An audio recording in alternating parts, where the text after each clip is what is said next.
Sí, buenas tardes, doctor. Sí, Copia. se te escucha. Sí. Sí.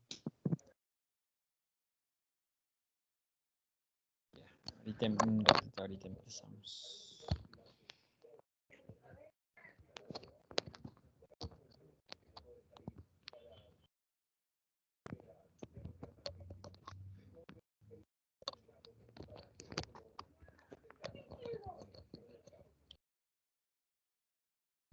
¿Alguna vez les dicté clase hasta ahora o todavía no?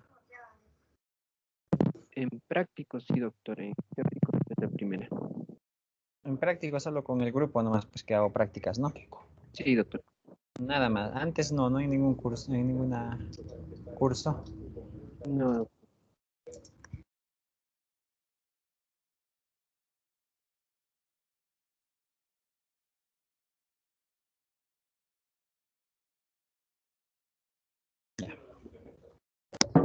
Ya.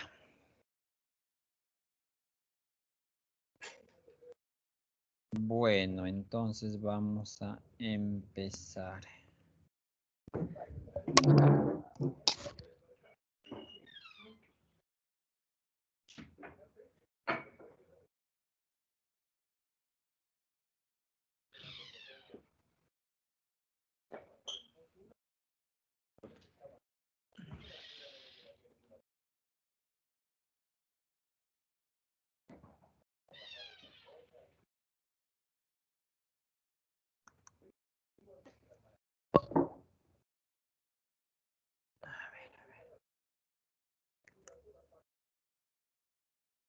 Ya.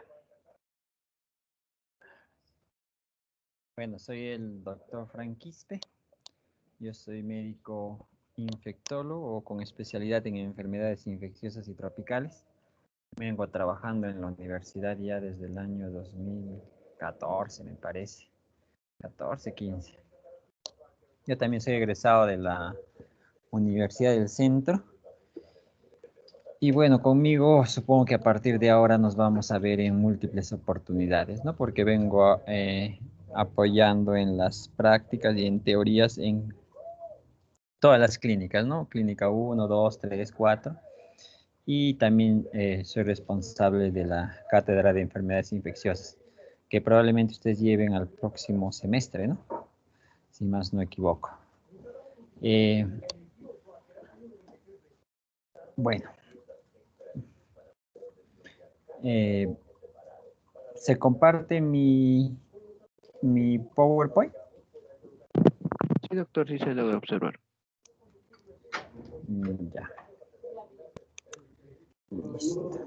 Entonces, después de que ustedes ya han hecho la parte de conceptos teóricos, de cursos, podríamos decir, básicos y esenciales ah, eh, para la especialidad o para la facultad de medicina, me refiero principalmente a los cursos de fisiopatología, fisiología, patología, microbiología, anatomía y aquellos cursos de humanidades que hemos estado, que ustedes han estado recibiendo. Si han pasado hasta esta etapa es porque por lo menos los conceptos básicos los tienen, ¿no? Algunos más que otros, pero vamos por ahí, por un nivel promedio. A partir de este semestre que empiezan con clínica y luego van a hacer cirugía, ya van a hacer cursos más profundos respecto a medicina humana, ¿no? Y dentro de estos cursos ya se ve la interacción médico-paciente, o en este caso alumno y paciente, ¿no? Lamentablemente por el problema del COVID, bueno, ustedes no están haciendo prácticas o están haciendo una práctica virtual que obviamente no es lo que uno quiere, ¿no? Sino cómo vamos a aprender esta situación. Es muy importante que ustedes a partir de la fecha, o bueno, para los que recién le están poniendo a a esta facultad o a esta carrera, le están poniendo interés, a partir de la fecha se pongan a leer, pues, Si no lo hacían o si lo hacían someramente, ahora tienen que ponerse a leer. Porque como ustedes saben, la carrera de medicina humana es muy amplia, ¿no? Y tiempo para leer les va a faltar. Y más aún si es que ustedes dejan todo para última hora, ¿no? No solo pensemos en aprobar un curso, que eso es relativamente sencillo, ¿no? Pasar el semestre, podríamos decir, relativamente sencillo. Lo que ustedes tienen que hacer es prepararse para la vida, para el futuro, ¿no? Porque cuando ustedes vean un paciente con X patología, ustedes no le van a decir al paciente, ¿sabes qué? Este curso justo ese día yo estaba enfermo y no entré a la clase, así es que no te puedo ayudar, ¿no? O no le van a decir al paciente, el doctor que me dictó la clase de tal tema no sabe, no me dictó bien o no me explicó bien y por lo tanto no sé.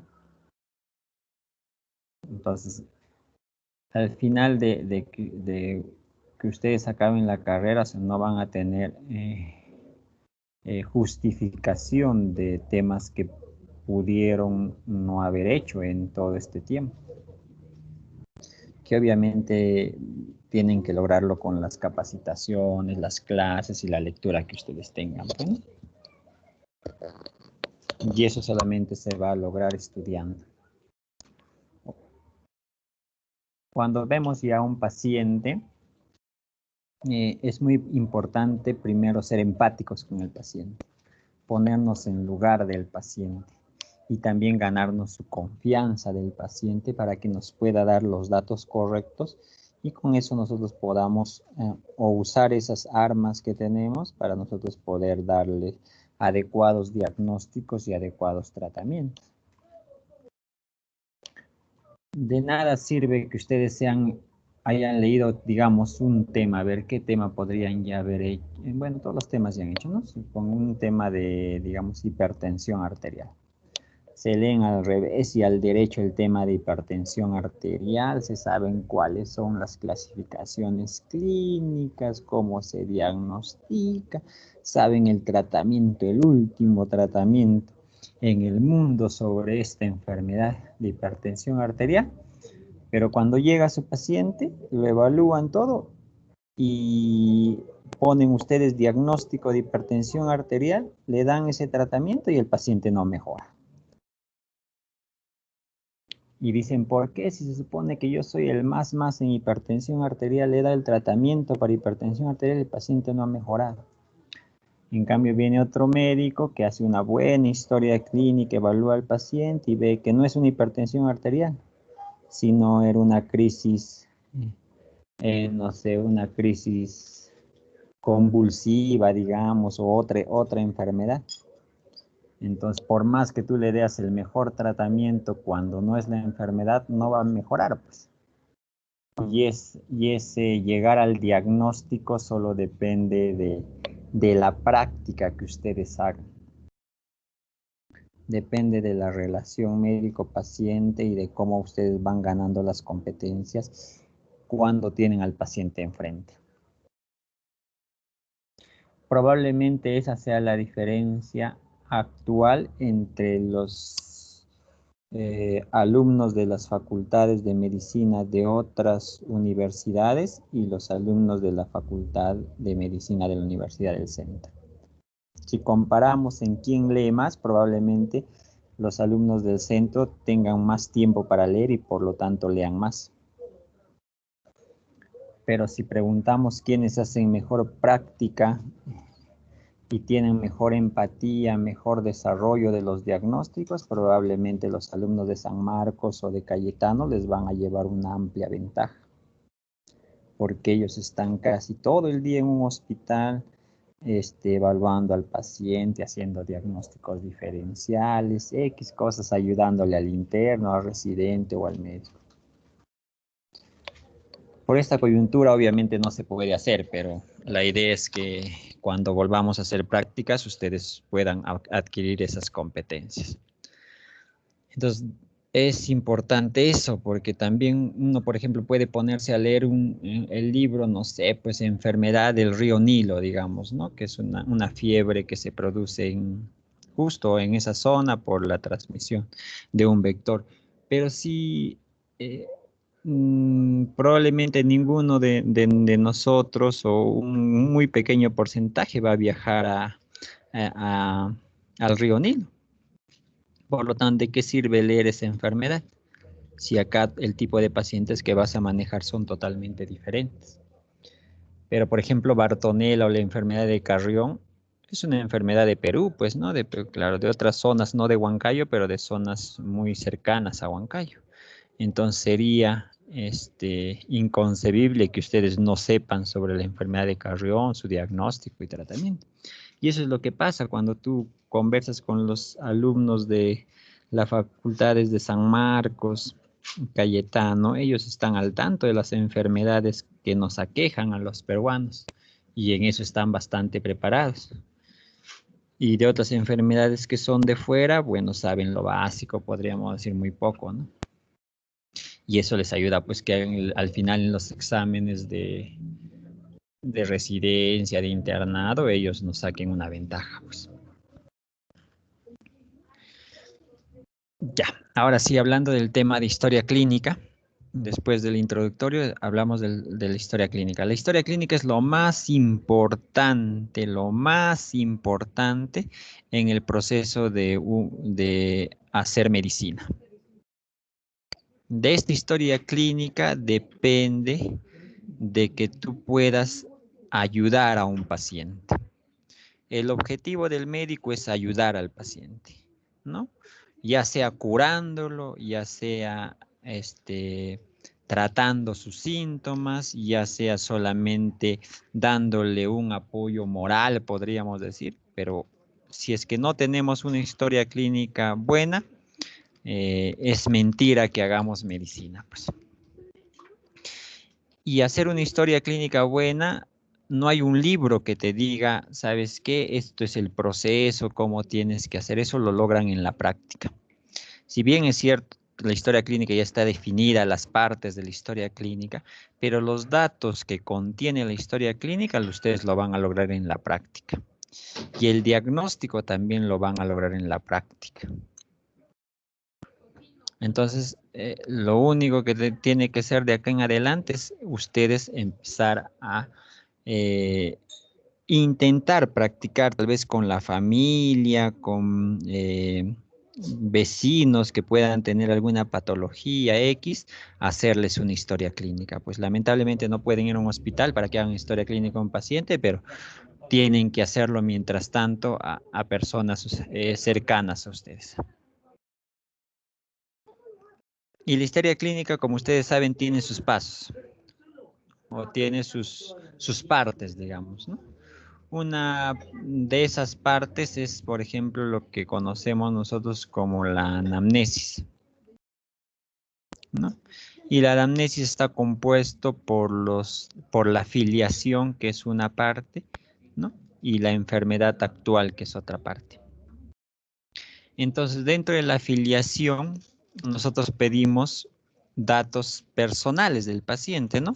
Ustedes ya deben haber hecho por lo menos bosquejos de historia clínica, donde en la afiliación le piden pues nombres y apellidos, edad, sexo, tal vez fecha de nacimiento, grado de instrucción, ocupación, religión, entre otras cosas.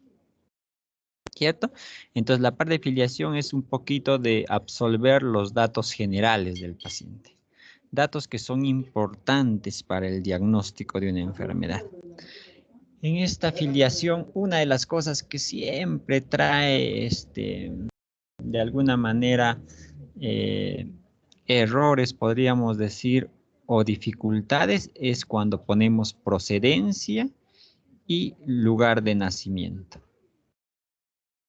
¿No? Parece, bueno, uno que lo escucha así por el mismo término, dice lugar de nacimiento, obviamente, pues el lugar donde ha nacido, ¿no? Y es fácil completar, ¿no? Por ejemplo, yo nací en Huancavelica, el lugar de nacimiento será pues Huancavelica, ¿no?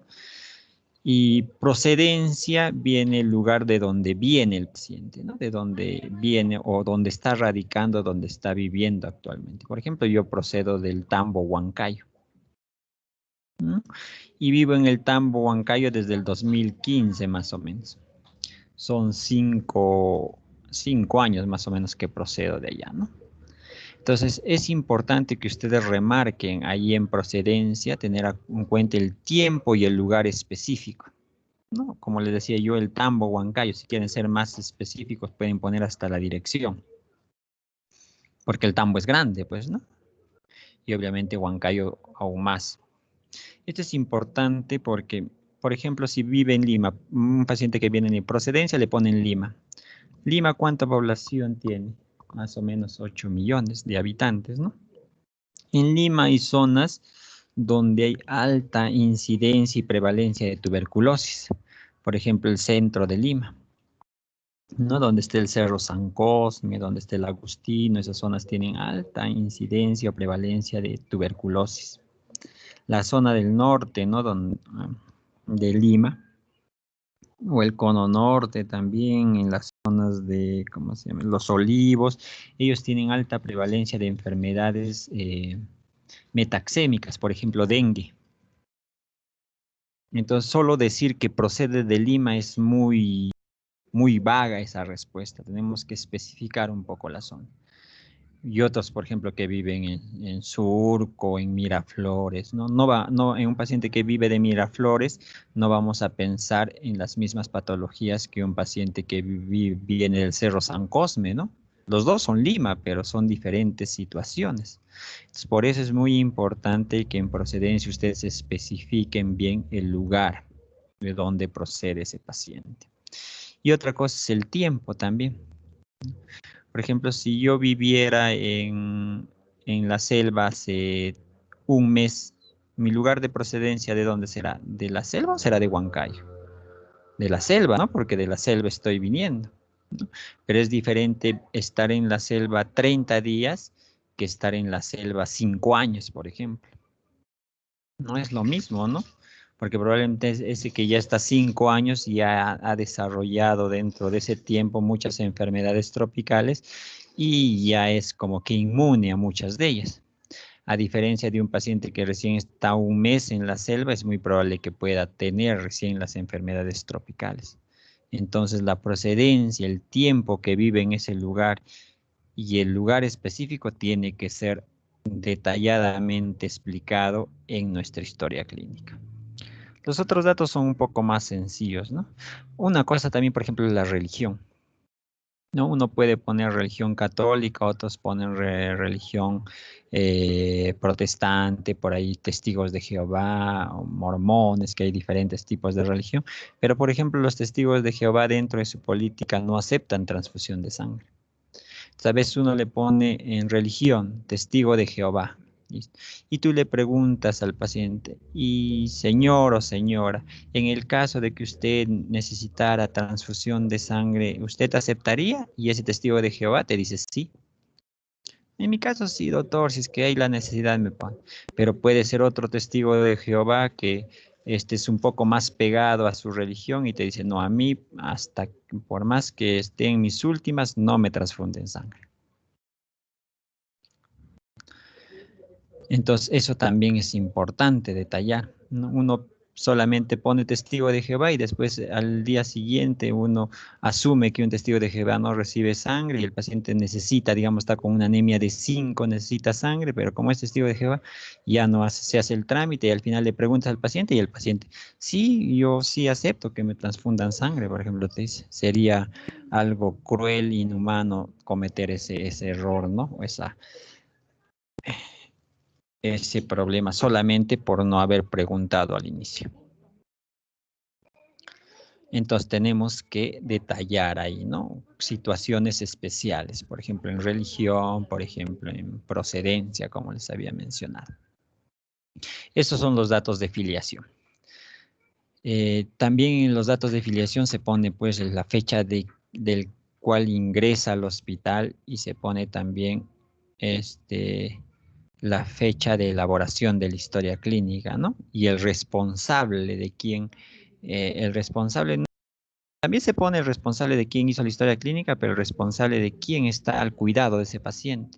Porque yo puedo tener un paciente, por ejemplo, X, un adulto que viene y ese rato le hago la historia clínica, me da todos los datos. Y en la eventualidad de hacer esos datos, hace un infarto cerebral. y de ahí no tengo cómo comunicarme con sus familiares, porque simplemente no pedimos el responsable de ese paciente. Si es un niño, a veces tú pones el nombre de la mamá o del papá y al final el responsable de ese niño no era la mamá o el papá, o sea, era otra persona. Tal vez no vivía con ellos y vivía tal vez con la abuela, digamos. No sé, hay diferentes escenarios en la vida que uno tiene que detallarlos en esta parte de la afiliación. Luego de la afiliación viene la enfermedad actual. Voy a dejar la enfermedad actual para la siguiente diapositiva y luego de enfermedad actual vienen los antecedentes. Ustedes en antecedentes habrán escuchado que se pone pues antecedentes fisiológicos, dentro de los antecedentes fisiológicos también viene antecedentes personales, ¿no? Hay antecedentes patológicos, antecedentes familiares y cada uno tiene una especificación, ¿no? Lugar donde vive, si cuenta con agua, luz, desagüe, si tiene animales, si tiene, no sé, qué comida es más frecuente que ingiere, cómo se viste, entre otras cosas, ¿no? En antecedentes personales vienen los antecedentes fisiológicos, ¿no? Sus antecedentes perinatales, natales, si le recibió todas sus vacunas, si tuvo enfermedades en la infancia y X cosas que ustedes ya lo deben haber hecho en la práctica. Y también tal vez en las clases pasadas. Y una de las cosas que nos interesa dentro de los antecedentes, dentro de todas las cosas, son los antecedentes personales, patológicos. Es muy importante saber los antecedentes patológicos de un paciente porque al evaluar ese paciente, al saber sus antecedentes, podemos hacernos una idea de la enfermedad que actualmente lo está quejando. Y también podemos tener recato en el tratamiento que le vamos a hacer. Me explico más claramente.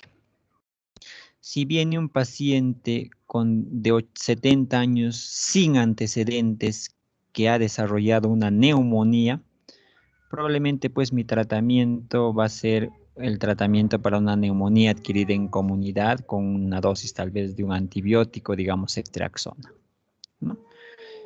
Diferente va a ser si me viene un paciente igual de 80 años, pero que tiene enfermedad renal crónica, está en hemodiálisis y que viene por una neumonía. Ya, también el diagnóstico es de neumonía, también le tengo que dar antibióticos, pero ya tiene enfermedad renal crónica y está en diálisis. Probablemente la dosis del tratamiento antibiótico ya no es la misma. Tendré que cambiar la dosis del tratamiento antibiótico. Probablemente debo pensar en otras condiciones que se asemejen a la neumonía, por ejemplo, la congestión pulmonar, que puede asemejarse a la neumonía y es muy frecuente en los pacientes que tienen enfermedad renal crónica. Entonces, muy importante que a pesar que, como les menciono en este ejemplo, es la misma patología, pero los antecedentes pueden contribuir a dar X tratamiento, X manejo, y eso es importante, que ustedes lo deben conocer antes de hacer el relato de la enfermedad. Generalmente en las historias clínicas que yo les hago hacer a los alumnos, hacen primero filiación, ¿no? Y luego hacen antecedentes, para enterarnos más o menos de qué se trata el paciente, de qué comorbilidades tiene el paciente, ¿no? Y eso es para cualquier historia clínica, sea de pediatría, sea de cirugía, sea de medicina, sea de traumatología, de infectología, de cualquier especialidad. Es el mismo patrón. La historia clínica es única. Entonces eso es muy importante. Entonces uno va a pedir los antecedentes. Por ejemplo, un paciente de 80 años, les decía, tiene enfermedad renal crónica, está en hemodiálisis, ¿no? Además tiene diabetes mellitus, por ejemplo, le encuentran a ese paciente. Entonces en antecedentes ustedes ponen diabetes mellitus. Además fue operado de la vesícula, ya posoperado de vesícula. Pero no solo nos tenemos que quedar con esos datos. Y eso es el error más común de los médicos y por ende de los alumnos de medicina, ¿no? ¿Y a qué me refiero? Es que nosotros ponemos el antecedente, por ejemplo, diabetes mellitus. Entonces uno se pregunta, y yo me preguntaría, si tiene diabetes mellitus, ¿me importaría saber hace cuánto tiempo tiene diabetes mellitus? Creo que todos van a contestar sí, ¿cierto? Porque es diferente que tenga diabetes mellitus hace un año que tenga diabetes mellitus hace 10 años. Porque si ustedes se acuerdan, cuando han hecho patología o fisiopatología, la diabetes puede producir complicaciones agudas y complicaciones crónicas. Entonces, nosotros podríamos buscar complicaciones crónicas en un paciente que tiene diabetes bastante tiempo. Entonces, necesitamos saber el tiempo de la diabetes. Y si tiene diabetes, ¿no creen que a ustedes les importaría saber si esa diabetes está recibiendo tratamiento o no está recibiendo tratamiento? Yo creo que el más común de nosotros va a decir sí. Me importaría saber si recibe tratamiento. Que no vaya a decir que el paciente de diabetes sin tratamiento es diferente de un paciente que diga diabetes, sí recibo tratamiento, pero estos 2 meses ya no lo recibo, ¿no? O sí recibo tratamiento y hasta hoy recibo. Entonces, eso se tiene que aclarar en antecedentes. También es importante, ya yo digo, tiene diabetes, recibe tratamiento, tiene diabetes hace 5 años, recibe tratamiento hace 3 años. ¿Qué tratamiento recibe?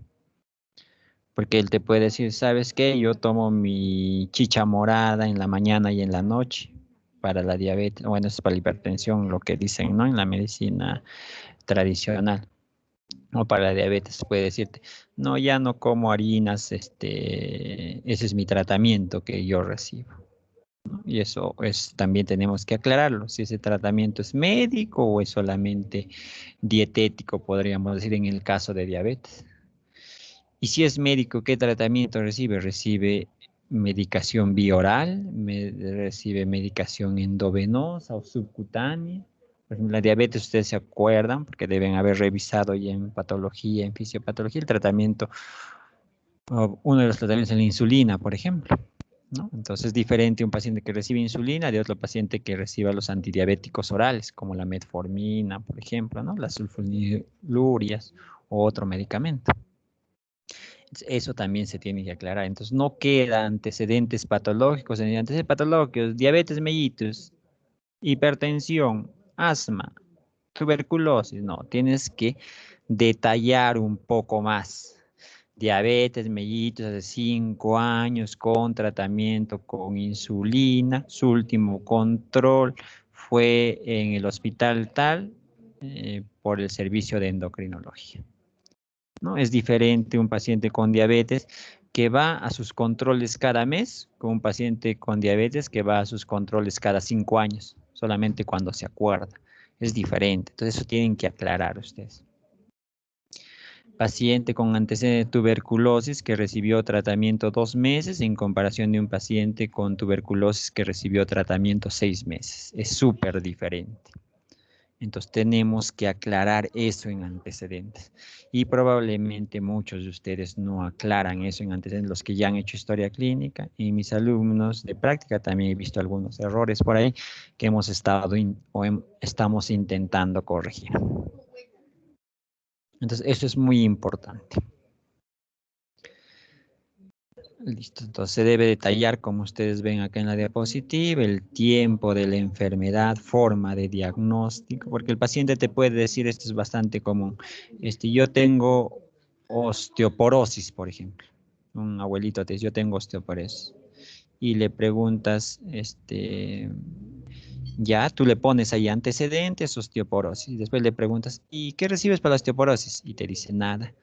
¿Cómo te diagnosticaron? Es que una vez fui a la botica del costado acá, mi vecina, y mi vecina me dijo que tengo osteoporosis, pues y desde ahí tengo osteoporosis. ¿Será que tiene osteoporosis? Porque la vecina le dijo, puede ser que sí, será un golpe del azar, pero puede ser que no también. Y ustedes no están pues para hacer conjeturas a través del azar, ¿no? Sino de conocimiento palpable, tangible, estudiable, corroborable, como médicos que van a hacer, pues, ¿no? Entonces, eso es muy importante detallar. Es importante también detallar, mejor dicho, ponernos en el lugar del paciente respecto a su grado de comunicación o de información de un problema. ¿Por qué esto? Porque el paciente te puede decir, ¿sabes qué? Yo tengo bronquios. ¿No? Y yo también tengo bronquios. Creo que todos los seres humanos tenemos bronquios, ¿no? No creo. Estoy seguro que todos los seres humanos tenemos bronquios.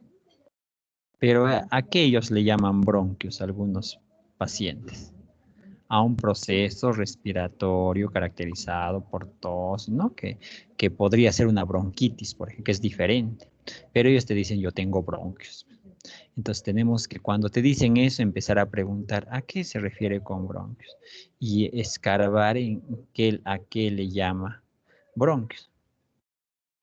Porque ellos le pueden, a un dolor de pecho le pueden llamar neumonía, ¿no? Uno no, cuando habla con un paciente no estás, o sea, no tienes que pensar que él es médico, que él es profesional de salud, sino que él no conoce el tema, pero tú sí puedes sacar esos datos, ¿no? Si te dice dolor de pecho y después te dice, además de eso, tuve tos, tengo fiebre, estoy con expectoración, sí tienes neumonía, ¿no? Y si no, puede ser una condritis nada más. Entonces es muy importante ponernos en el lugar del paciente y sacar la información y corroborar en la medida de lo posible, pues, ¿no? Para no cometer errores, y antes se pone la paciente con bronquios, paciente con osteoporosis o artrosis, si son no sé qué, artritis reumatoide, lupus, y al final esos diagnósticos le hizo el vecino, le hizo ahí el curandero, que puede tener o no valor, no lo sabemos, pero que tiene que estar claro ahí, ¿no? O puede ser por un médico, capaz que también le chamulló.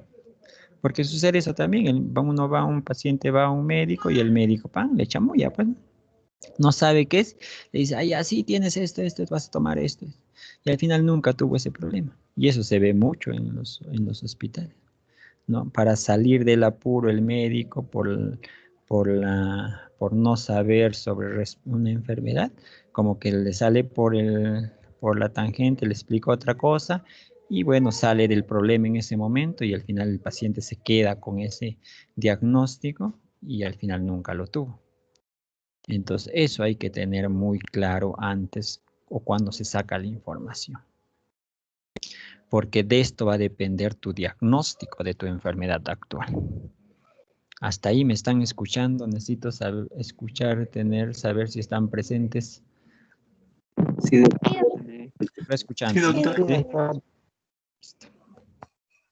Ya. Entonces, es muy importante esos datos, ¿no? Y eso ustedes lo van a ganar con el tiempo, con la práctica. No es que no hay un libro que te diga, sabes que esto es así y ustedes lo deben haber revisado. Pueden revisar un montón de libros y todos te dan, claro, los pasos, que son los signos y síntomas, pero nadie te va a enfocar cómo se debe hacer esto. Y eso es lo que tienen que ustedes lograr con la práctica. Es muy importante que ustedes formen un esquema de cómo, a ver chicos, se sigue compartiendo las diapositivas, ¿no? ¿Sí? No, doctor, dejó de compartir. Dejé de compartir. Y entonces voy a volver a compartir acá.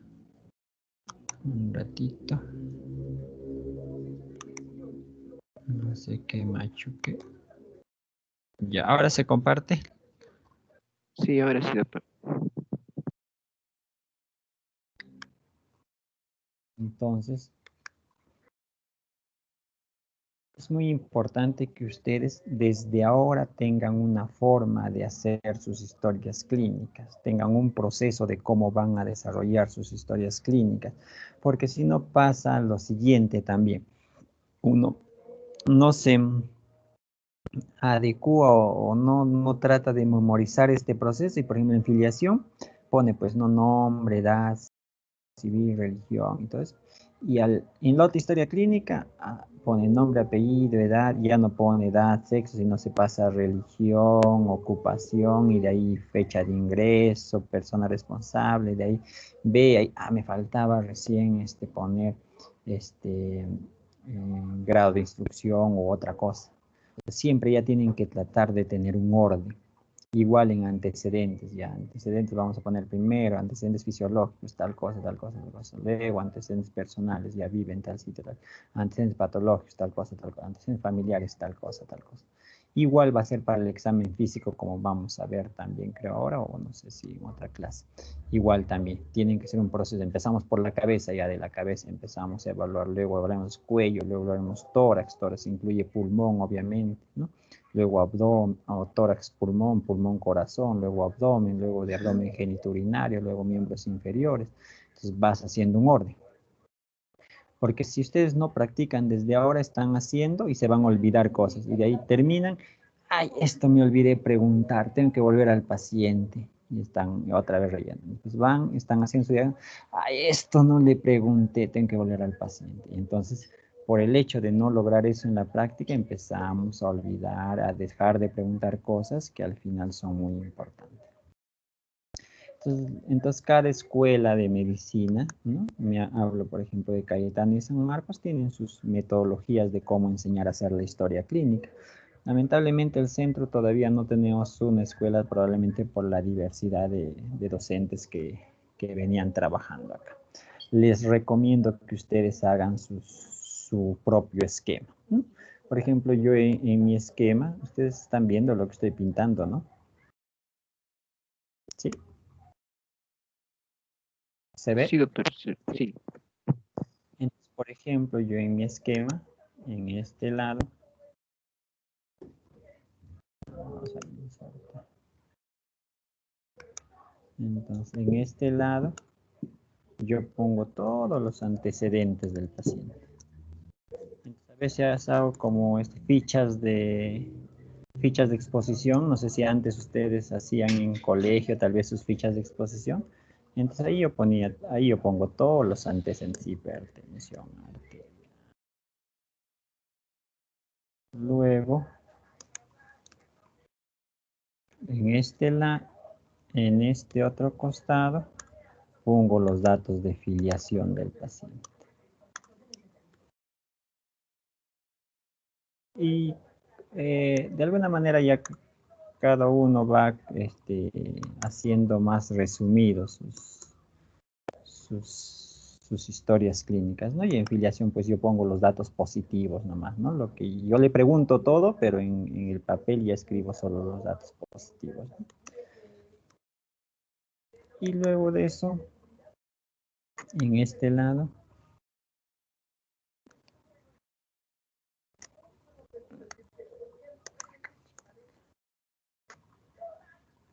entonces en este lado empiezo a poner el relato de la enfermedad. Entonces acá escribo, bueno, hago un detalle, un relato cronológico de la enfermedad y en este lado hago la evolución del paciente.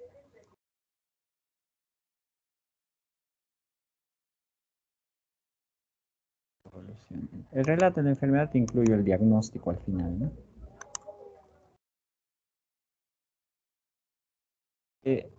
Trato de hacer mis fichas, eso es lo que, bueno, se puede aprender en la práctica, como les decía, en otros hospitales, y entonces eso es lo que hago. Entonces yo siempre tengo mi hojita y, bueno, hago esto al paciente, le pregunto, y ya tengo todo del paciente, ¿no? Relato de enfermedad y acaba el examen físico.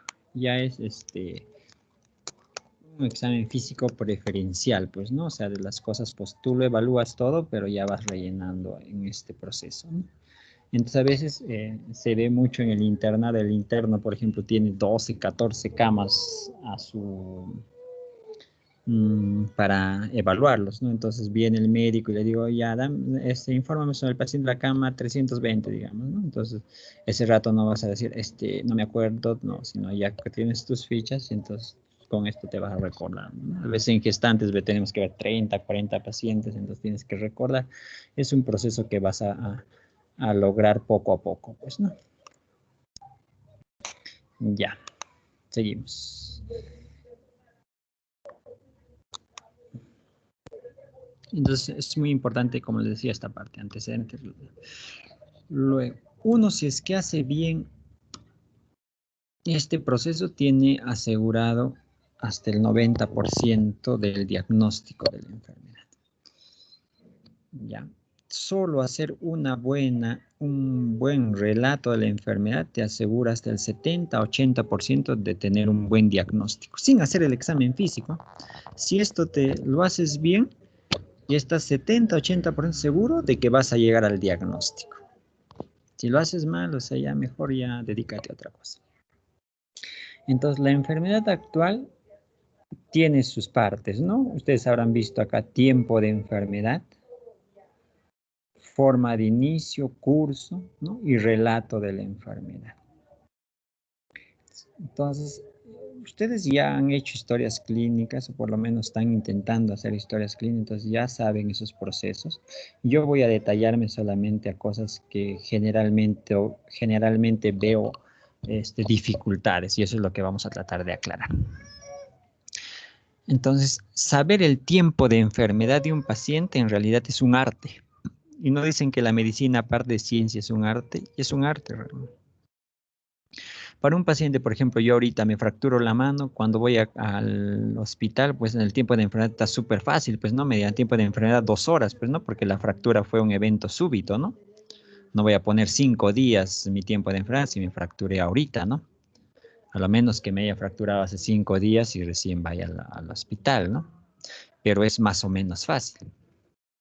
Pero ustedes creen que es tan fácil así como les presento este caso en un paciente que tiene diabetes, hipertensión, insuficiencia cardíaca, tiene asma, ha sido operado de apendicitis, de colecistitis y luego va al hospital porque tiene dificultad respiratoria.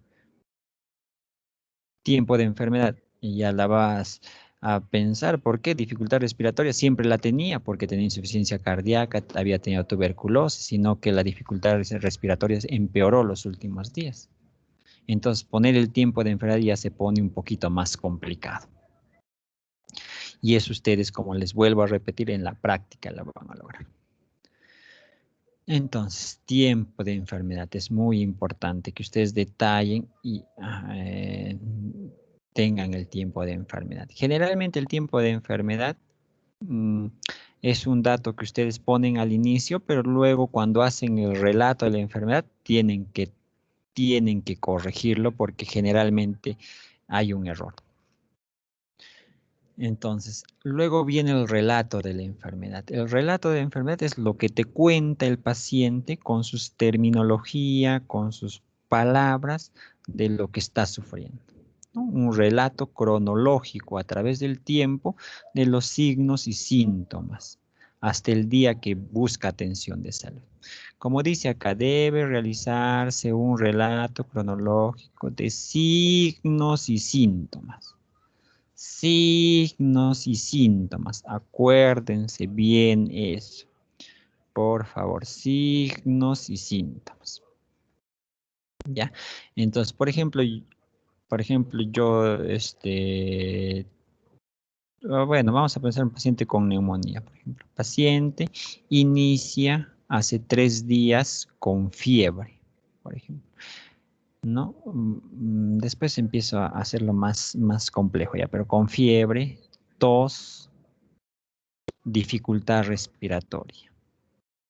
Esos 3 que he mencionado algunos son síntomas y los otros son signos, ¿cierto? Entonces nosotros tenemos que detallar cómo han evolucionado esos 3 signos y síntomas, la tos, la fiebre y la dificultad respiratoria, durante el tiempo antes de que ingrese al hospital. De eso se trata el relato de la enfermedad. ¿Qué es lo común que comúnmente veo? Acá ustedes saben, enfermedad actual, acá pones tiempo de enfermedad, forma de inicio, curso y principales signos y síntomas. Y los principales signos y síntomas de este paciente X que estoy mencionando dices tos, fiebre y dificultad respiratoria. Y en el relato de la enfermedad pone paciente varón de tantos años que acude por tos, fiebre y dificultad respiratoria. Estás repitiendo lo que ya se supone que has puesto anteriormente. Porque al decir paciente 40 años, si en la filiación ya sabíamos que tenía 40 años, ¿para qué vuelves a repetir datos de filiación?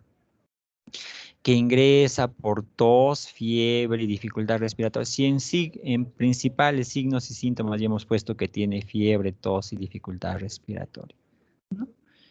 Y así ponen el relato, paciente con tos, fiebre, dificultad respiratoria, motivo por el cual ingresa al hospital. Eso no es un relato adecuado. Lo que tienes que describir es cada uno de esos signos y síntomas. Si tiene fiebre, fiebre que inició hace 3 días, a predominio nocturno, por ejemplo, que se acompaña de escalofríos, ¿no? Que cede a tratamiento sintomático, por ejemplo. O tos seca o tos con expectoración, con secreción mucopurulenta o con secreción amarilla o con secreción sanguinolenta, la cual es predominante en las mañanas o en las tardes, o luego de la ingesta de bebidas frías, ¿no? Entonces, ese es el relato cronológico. Dificultad respiratoria que se presenta hace 3 días, ¿no? Que le imposibilita hacer deporte, por ejemplo, y que evoluciona en el tiempo hasta que el último día ya no puede ni ir al baño porque se agita. Además, esta dificultad respiratoria se hace más intensa y produce tos seca, por ejemplo, ¿no? Entonces estás tú relatando cronológicamente cómo aparecen los signos y síntomas. Antes de ingresar, además de eso, presenta el paciente pierde el conocimiento por el cual lo traen al hospital, ¿no? Ese es un relato adecuado, cronológico de los signos y síntomas. No es el relato que comúnmente veo. Paciente presenta tos, fiebre, dificultad respiratoria, motivo por el cual va a la botica Luz Clarita, donde le dan paracetamol, amoxicilina y diclofenaco. Toma la primera toma, pero luego se va a su tía Genoveva, que le dice que eso está mal y que vaya mejor a la botica de Socorro. Entonces paciente va a la botica Socorro y la botica Socorro le dice que no debe tomar esto, sino debe tomar esto. Posteriormente se va al médico de la clínica Cayetano, que es el doctor tal, todavía le ponen y le indicó que tome esto y que se haga una placa de tórax, y en la placa de tórax dice que hay neumonía, motivo por el cual viene al hospital. Eso no es un relato. El relato de la enfermedad es el relato cronológico de signos y síntomas. Entonces, los signos y síntomas es lo que nosotros tenemos que poner en el relato. No incluir datos, como dice acá, ¿no? Indicaciones del farmacéutico, ¿no? El farmacéutico le dijo que tomó tal, que tome tal, que tome tal, que tome tal, ¿no? Indicaciones del curandero. Diagnósticos dentro del relato. Como les decía, el médico le dijo que tenía neumonía. Eso pone en el relato. No, tú lo que estás relatando es sus signos y síntomas. Que esos signos y síntomas sean neumonía, pueden serlo, como pueden no serlo. Tú lo que estás relatando son los signos y síntomas. Y al final, si es neumonía, cuando tú haces tus diagnósticos, también te saldrá neumonía, pues. No te va a salir otra cosa, ¿no? Pero si es que nosotros compramos ese diagnóstico que ya te han dicho en el relato porque la vecina, la curandera, la de la botica le dijo que tenía neumonía y tú te quedas con esa idea, al final tu diagnóstico va a ser inadecuado, pues, o va a tener más posibilidades de equivocarte. Entonces la idea es que tengamos menos posibilidades de equivocarnos. Nombres de sucesos dentro de la evolución de los signos, lo que les había dicho, ¿no? Que se va al curandero tal, que la botica tal, es más, no sé, ponen a veces, creo que entra la botica tal, y en la botica había todavía una cola de 5 pacientes, entonces tuvo que esperar y de ahí recién, o sea, eso no es el relato de la enfermedad, es el relato cronológico de los signos y síntomas. No se estila poner fechas en el relato cronológico. Se pone en el relato cronológico días antes del ingreso. Si mi tiempo de enfermedad es 7 días, entonces pondré 7 días antes del ingreso inicia con sensación de alza térmica, predominio nocturno que se acompaña de escalofríos. Estos síntomas persisten por los 7 días. 3 días antes del ingreso se agrega tos con expectoración mucopurulenta que no lo deja descansar, por el cual necesita usar una almohada para poder dormir, ¿no?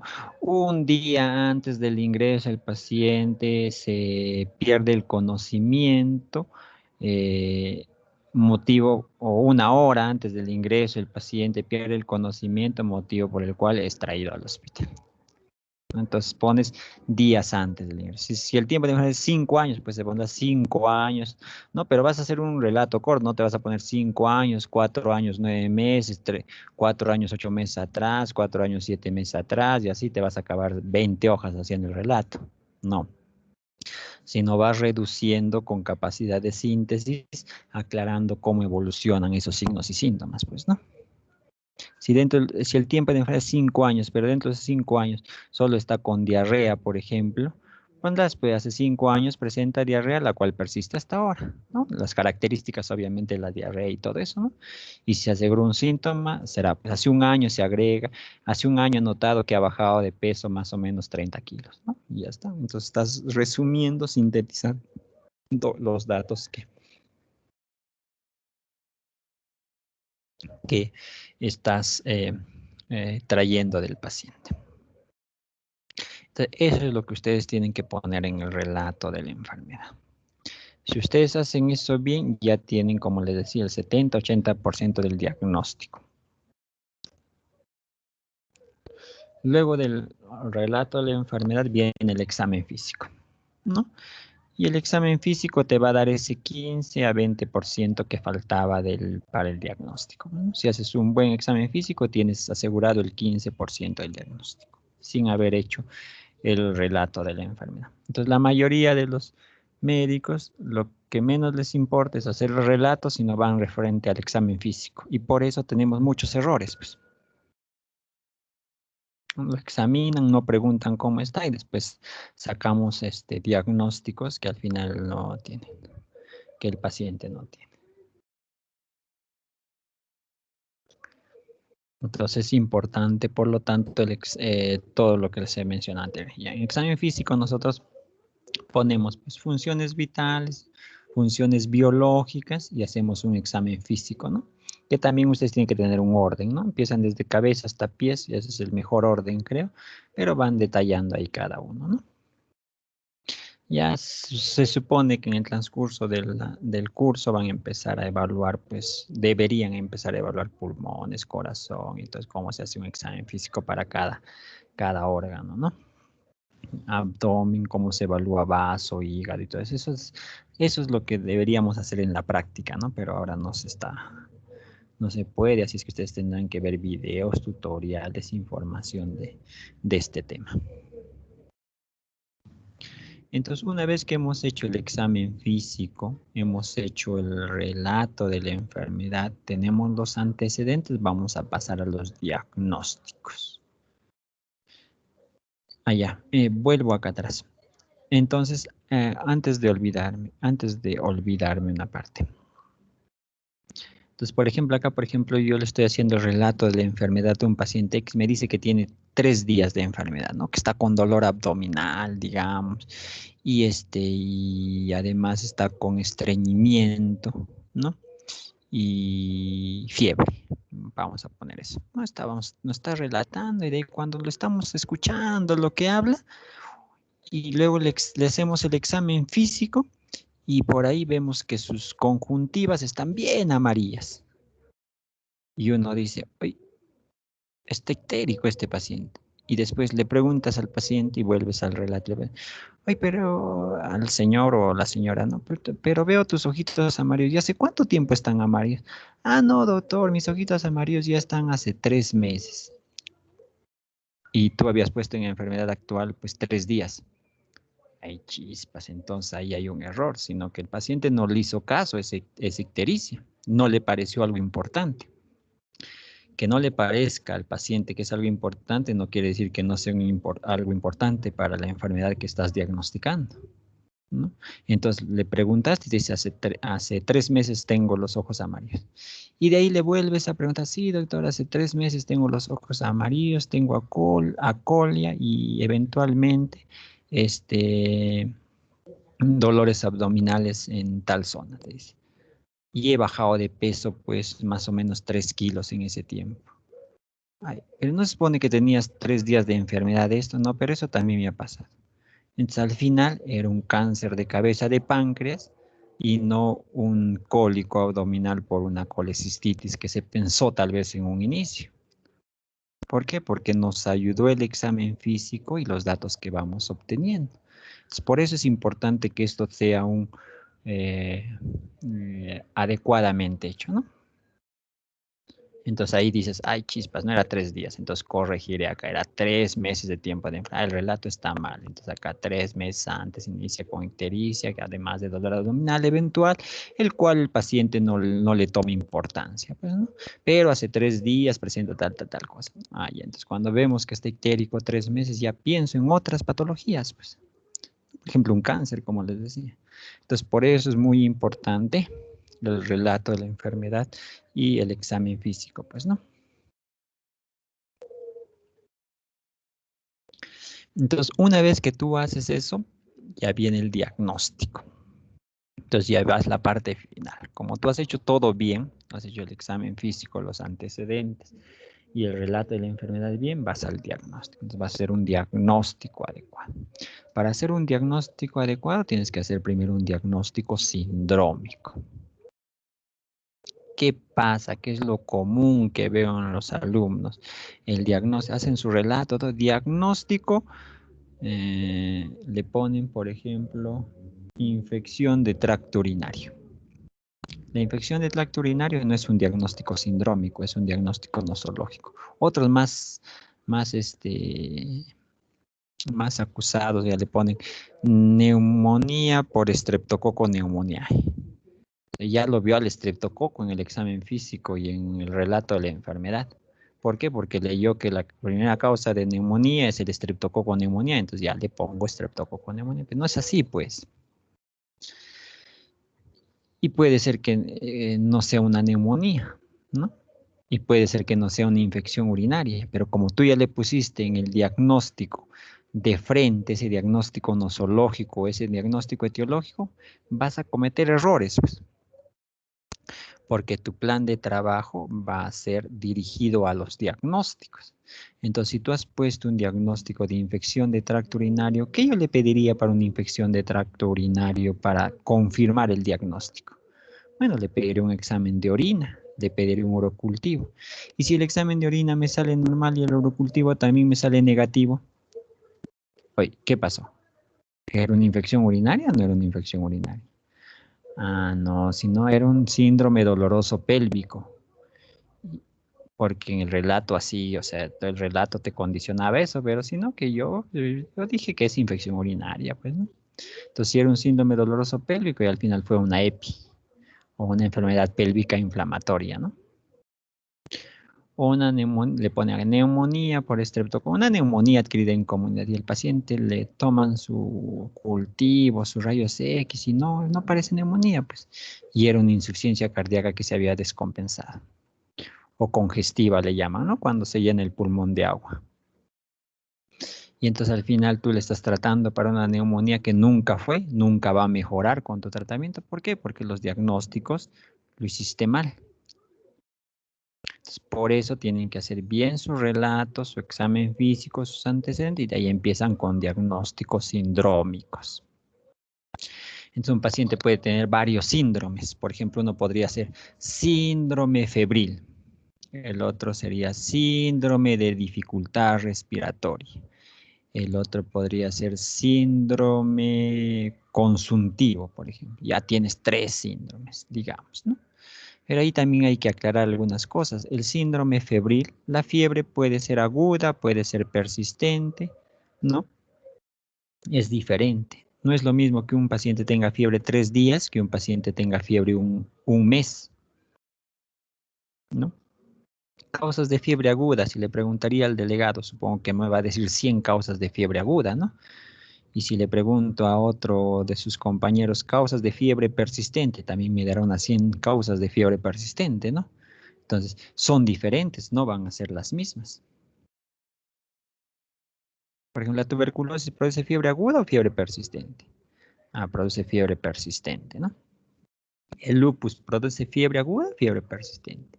Fiebre persistente. La neumonía bacteriana produce fiebre aguda o fiebre persistente. Ah, fiebre aguda.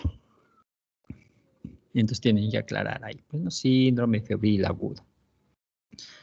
Luego para síndrome de dificultad respiratoria, síndrome consuntivo. Ah, ya. Entonces yo digo, esos 3 síndromes se relacionan en algo. Y si es que yo he hecho bien mi diagnóstico, este paciente tiene síndrome febril persistente, o sea, tiene fiebre por más de 7 días. Las neumonías bacterianas, las fiebres son generalmente menos de 7 días, son bien agudas. Tiene más de dificultad respiratoria. ¿Qué quiere decir? Que hay un problema en el pulmón o en el corazón que está haciendo que el paciente tenga disnea, ¿no? Dificultad respiratoria. Es más, le escucho el pulmón en el examen físico y en el pulmón encuentro crépitos. Los crépitos son de neumonía. Entonces, ¿será neumonía, pero con fiebre más de 7 días? No creo, ¿no? Como que no calza. Y el paciente también tiene síndrome consuntivo. Bajó de peso, no sé, 5 kilos en estos últimos 5 meses. Chispas. Entonces, ¿qué produce daño en el pulmón? Hace que baje de peso y fiebre por más de 3 días. De 7 días. Y el paciente tiene crépitos en los pulmones. Esto puede ser tuberculosis, por ejemplo. Esto puede ser una aspergilosis, por ejemplo. Pondré insuficiencia cardíaca, no, pero la insuficiencia cardíaca no produce fiebre, ¿no? Entonces, ustedes hacen el diagnóstico sindrómico primero. Entonces, dentro de los diagnósticos sindrómicos, luego hacen la unidad clínica. Todos los síndromes deben llegar a diagnósticos nosológicos, ¿no? Como les digo en este caso, fiebre persistente, dificultad respiratoria y síndrome consuntivo, en el nosológico estará pues tuberculosis, por ejemplo, aspergilosis, por ejemplo, neumonía por aspergillus, ¿no? O puede ser también un cáncer pulmonar. ¿Un cáncer pulmonar produce fiebre? Sí, produce fiebre. ¿Produce dificultad respiratoria? Sí, produce dificultad respiratoria. ¿Produce consuntivo, o sea, baja de peso? Produce síndrome consuntivo. Entonces estará ahí tus diagnósticos diferenciales. Y si el paciente es joven, digamos 30 años, ¿es probable que tenga un cáncer a los 30 años? Es menos probable. Es más probable que tenga tuberculosis. Es más, en los antecedentes se dice que no se alimenta muy bien. Entonces ya no será, entonces es más probable que sea tuberculosis que un cáncer. Diferente será si ese mismo paciente tiene 60 años y dice que vive en su casa, se alimenta bien y todo eso. Entonces más pensaré que eso es un cáncer que sea tuberculosis. Entonces va a depender del paciente para saber cuál es primero o cuál es segundo, ¿no? Pero si es que no hacen ese análisis, pues no les va a salir nada. Entonces, en el diagnóstico sindrómico, escogen los síndromes principales y con eso hacen la unidad clínica para poner un diagnóstico nosológico.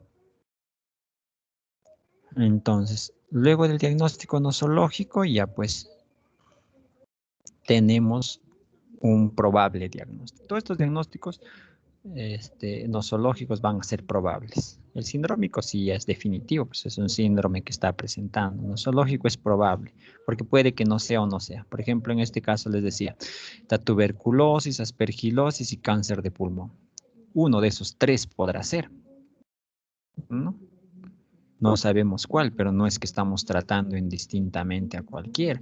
Es más, podemos tratar a esos 3, pero a la vez pedimos exámenes confirmatorios para saber cuál de esos 3 es. ¿No? Pero entonces ahí ya como que englobamos más y vamos poco a poco siendo más específicos para un diagnóstico adecuado o un tratamiento adecuado. Ojo, el diagnóstico sale de la historia clínica, no sale de otro sitio por si acaso.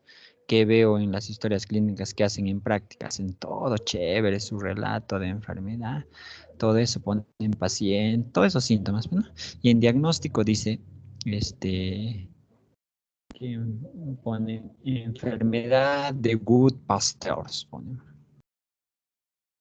No, o si no ponen vasculitis de vasos pequeños. Y uno dice, ¿y por qué ha puesto vasculitis de vasos pequeños? Entonces, ¿ve? Y es porque se copió de la historia de piso que él hizo, o porque un médico le escuchó que dijo que él tiene vasculitis, le ponen ahí vasculitis. Y al final, todo su examen físico y su relato de enfermedad no dice que tiene esa enfermedad, o no sugiere esa enfermedad. O el paciente lo han evaluado todo, como en el caso de ictericia, ¿no? Nunca le vieron la ictericia, por X motivos le evaluaron, le hicieron examen físico, todo, nada, y en sus diagnósticos le ponen sindrómico, síndrome ictérico. Entonces uno dice, oye, síndrome ictérico, a ver el relato, vuelve al relato y no dice nada de ictericia. Va al examen físico, ven conjuntivas, ponen conjuntivas claras, ojos más blancos no sé, que el lucero del alba, no sé, y al final ponen síndrome ictérico en el diagnóstico.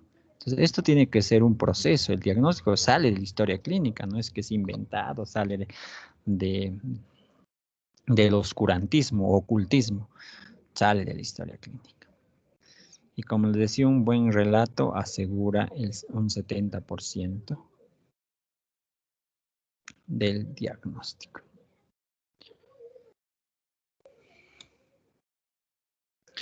Luego viene el plan de trabajo. El plan de trabajo se hace con la finalidad, ¿qué finalidad? De tener un diagnóstico definitivo o un diagnóstico etiológico. En una fractura de mano, pues el diagnóstico definitivo es más fácil, ¿no? Porque ya pues la fractura está ahí, la ves ahí, pues, ¿no? Ahí no vas a estar buscando cuál es la etiología de esa fractura de mano, ¿no? Pero en enfermedades, por ejemplo, una hipertensión arterial, tendrás que saber por qué produce hipertensión arterial. Como ustedes habrán revisado en fisiopatología, causas de hipertensión arterial son primarias, secundarias, las primarias tales, secundarias tales, todo eso que han revisado, ¿cierto? Entonces, eso ya se sale luego del plan de trabajo. Y el plan de trabajo, ¿cómo se hace? Se hace con los diagnósticos. ¿Ven? O sea, si yo tengo un diagnóstico sindrómico de síndrome febril, mi plan de trabajo será para ese síndrome febril, ¿no? O de diagnósticos nosológicos, mejor dicho. También, ¿no? Por ejemplo, si yo estoy sospechando que mi posibilidad es que sea una tuberculosis, mi plan de trabajo será dirigido a descartar tuberculosis. Si mi diagnóstico presuntivo es una aspergilosis, mi plan de trabajo es dirigido a descartar una aspergilosis.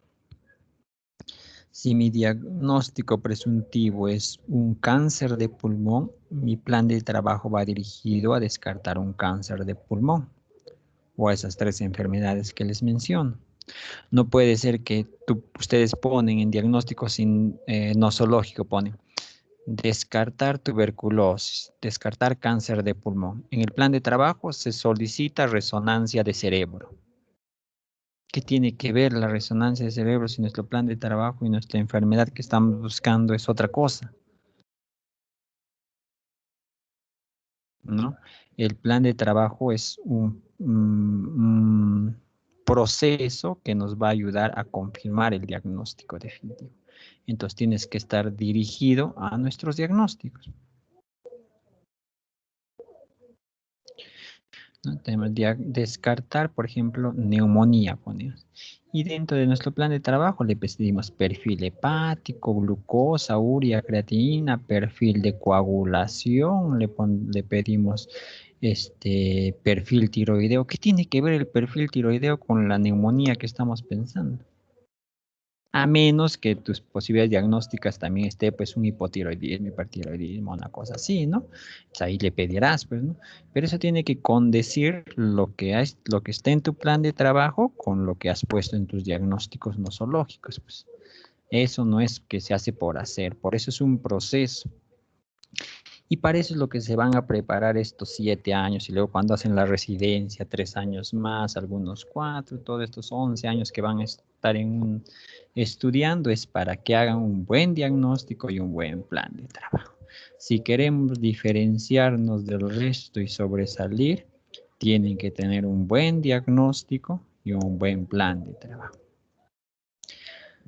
Cuando vayan al hospital se van a dar cuenta de las cosas que suceden. Van a haber diagnósticos nosológicos acá interesantes y el plan de trabajo que es diferente a este. El plan de trabajo se copian de la nota de emergencia y no hacen más que eso. Entonces, es por eso que hay quejas, por eso que cuando uno va al hospital dice, ay, el doctor tal me ha tratado mal, me sacaron la pierna del otro lado, ¿qué pasó esto?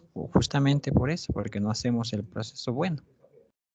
Y eso solo lo van a lograr con la práctica. Entonces, luego que cumples el plan de trabajo, que uno es para hacer el diagnóstico, el otro será el manejo de emergencia, urgencia. Pues, ¿no? Si paciente tienes con síndrome febril, dentro de tu plan de trabajo, aparte de que le hagas los exámenes para diagnosticar qué causa ese síndrome febril, tendrás que tratar la fiebre, pues, ¿no? No lo vas a dejar al paciente sin ningún medicamento para la fiebre.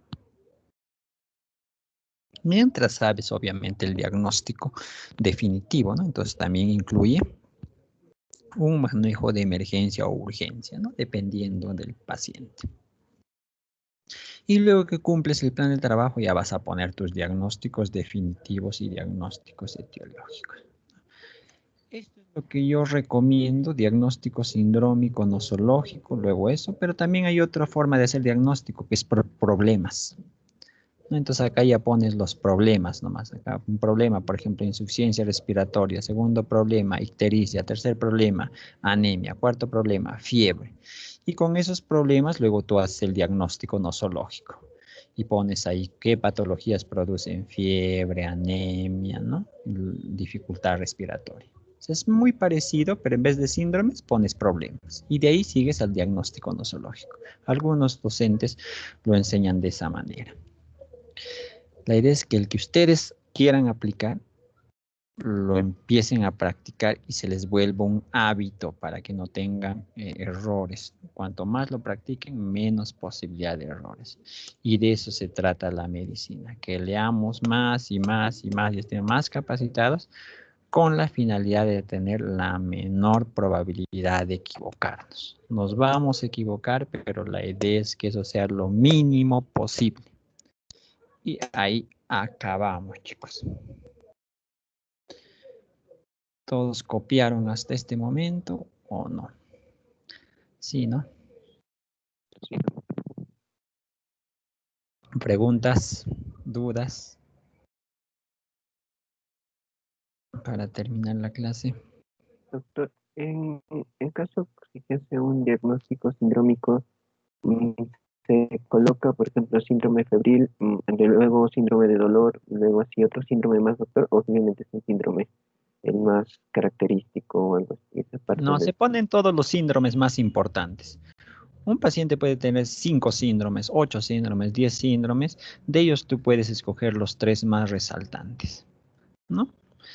Otra forma también es, acá es importante, a veces solamente se escoge un síndrome, el síndrome más importante le llamamos, pero para que ustedes el síndrome más importante también es de la práctica. Voy al ejemplo. Por ejemplo, tengo un paciente que tiene síndrome febril, síndrome consuntivo y síndrome tiene síndrome febril, síndrome consuntivo, síndrome doloroso abdominal y tiene síndrome ascítico. Son 4 síndromes, ¿cierto? Si yo hago diagnóstico diferencial de síndrome febril, causas de fiebre, ya les dije, le pregunto ahorita al delegado y me dice 200 causas de fiebre y no acabamos acá. Le digo, causas de síndrome consuntivo, o sea, de baja de peso. Le pregunto a Jonathan Néstor, por ejemplo, y me va a decir, no sé, 100 causas de baja de peso. Luego le pregunto a Lisette Gabriela Lizana, causas de síndrome doloroso abdominal. También me va a decir un montón de causas, pero tal vez sean menos a las causas de síndrome consuntivo y menos a las causas de síndrome febril. Y si yo le pregunto a Cintia Fernández Quispe, causa de síndrome ascítico, en comparación a las 3 anteriores, ¿cuál va a tener menos causas? Síndrome ascítico, ¿no? Es menos diagnósticos diferenciales. Entonces, de esos 4 síndromes, yo puedo escoger el síndrome ascítico como mi principal síndrome. Con cualquiera de los 4 síndromes, ustedes deberían llegar al diagnóstico. Pero en este caso, escojo el síndrome ascítico porque es el más importante de alguna manera, tiene menos diagnósticos diferenciales y es más fácil de estudiar.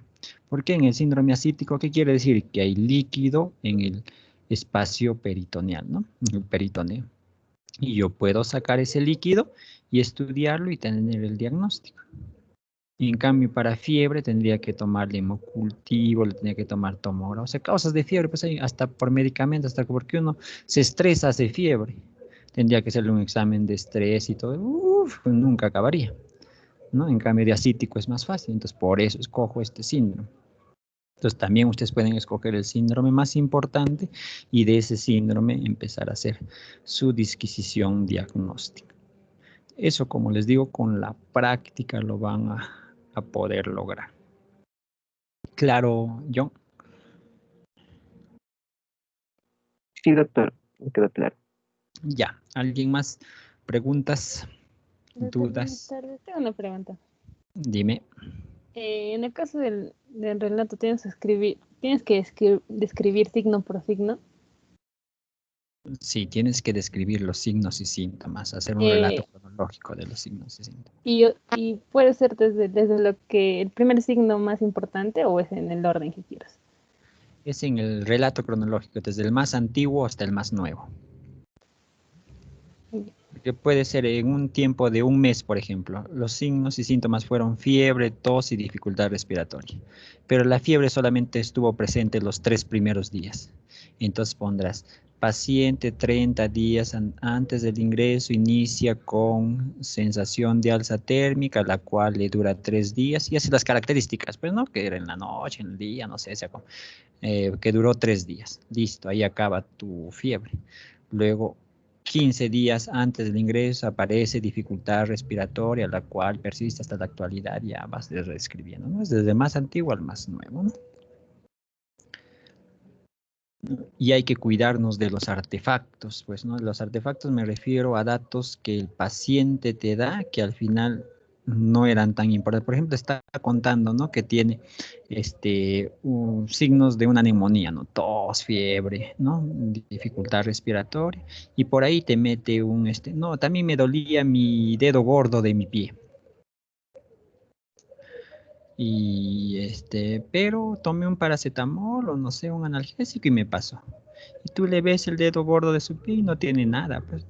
Ese dedo gordo del pie que le dolió un día X no tiene relación con esos signos y síntomas que lo estamos describiendo. Entonces no es que vas a relatar ahí y dentro de eso un día tuvo dolor del dedo gordo de su pie, ¿no? Eso como que es un artefacto, es un factor confusor que se puede presentar. Si este dolor persistiera y todo eso, probablemente sí tenga relación, ¿no? O sea, otra entidad, por ejemplo, una artrosis u otra cosa, ¿no? Entonces, cuando evalúan así los signos y síntomas, tienen que ver cómo se han comportado durante el tiempo. Cuáles son las características de esa manifestación de ese signo y síntoma para que ustedes hagan el relato adecuado. Pues entonces, en la práctica eso lo tienen que lograr y van escribiendo, ¿no? A veces un borrador y no está bien, otro borrador. No es que ya la primera vez que hago ya está todo bien y listo, ¿no? Eso es con la práctica. Lo van a lograr. Ya. Otra pregunta, chicos. Doctor, buenas tardes. Buenas tardes. Doctor, yo tengo una consulta. Por ejemplo, si un paciente está siendo medicado por hipertensión arterial, pero llega a consulta por otra enfermedad, en el relato yo tengo que consignar esa enfermedad y el tratamiento o lo tengo que poner en antecedentes histológicos. Ya, buena pregunta, Jordan. Cuando nosotros hemos hecho la historia clínica, ¿se acuerdan? Hacemos filiación, luego hacemos antecedentes, ¿no? Algunos hacen primero relato de enfermedad, luego antecedentes, ya cualquier orden. Pero la idea es que has hecho antecedentes. Si en antecedentes tú pones hipertensión arterial, quiere decir que ese paciente ya tiene hipertensión arterial, ya está medicado, no sé, lo que X cosas. En el relato de enfermedad ya no se explica eso, pues ya no vas a poner paciente 40 años con antecedentes de hipertensión arterial. Si ya lo dijiste en el relato, ya está en el relato, ya no se pone ahí, ¿no? Entonces ya no pones eso ahí, solamente describes la enfermedad actual. Otra cosa diferente es que esa hipertensión arterial se haya descompensado y sea el motivo por el cual ingresa al hospital. Eso es diferente, ¿no? Entonces, tienen que saber separar lo que es antecedentes, como su propio nombre mismo lo dice, antecedentes, lo que pasó antes, con lo que está pasando ahora, lo que es el relato de la enfermedad ahora. Y eso también lo tienen que poder diferenciar en el relato de la enfermedad. Porque si no van a mezclar cosas que no están haciendo un relato bueno y después ponen ahí, ahí tiene antecedente de hipertensión, por lo cual le dan tal, no. Eso tienen que separarlo bien. Ya, chicos, otra pregunta.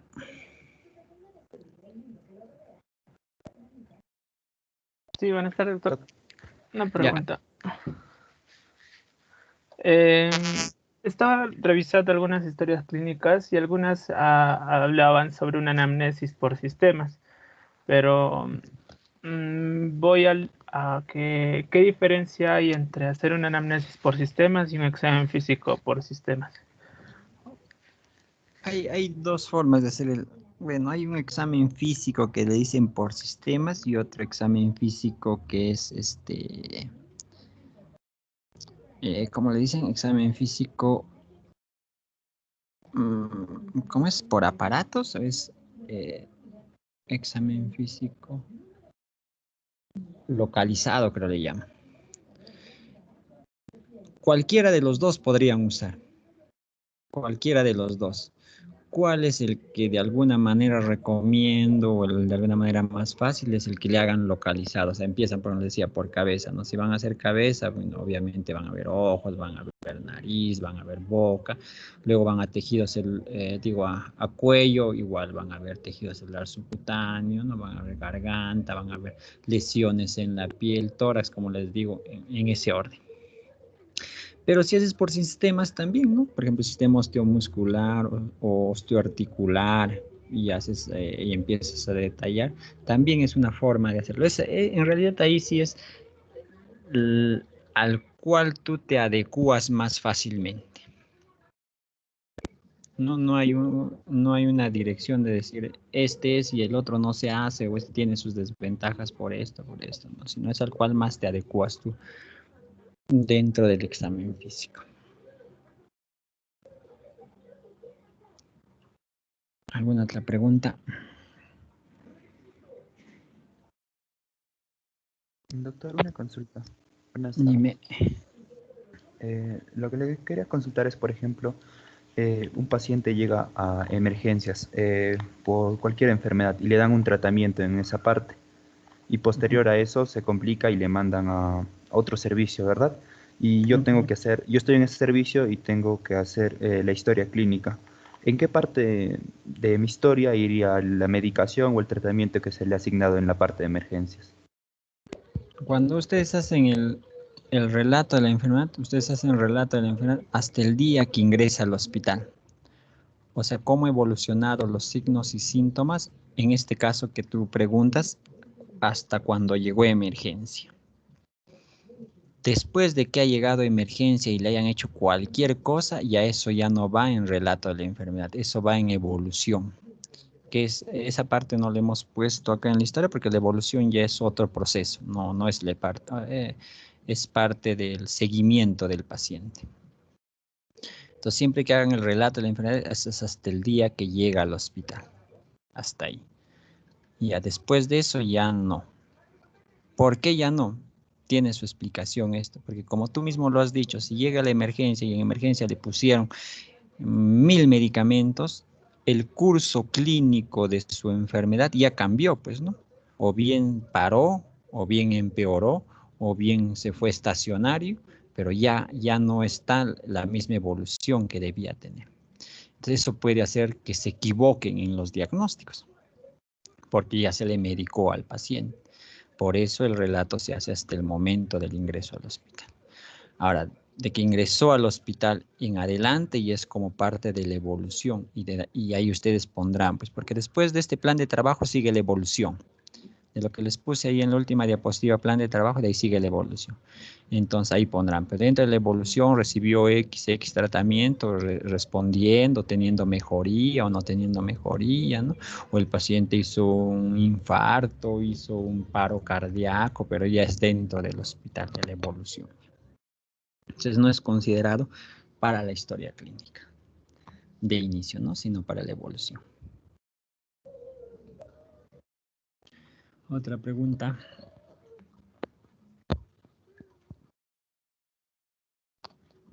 Ya, chicos, ahí acabamos entonces. Listo. Hemos acabado con las clases de clínica 1, creo, ya no los veo ya hasta clínica 2, creo, ¿no? Si hay una clase me avisas, delegado, ¿ya?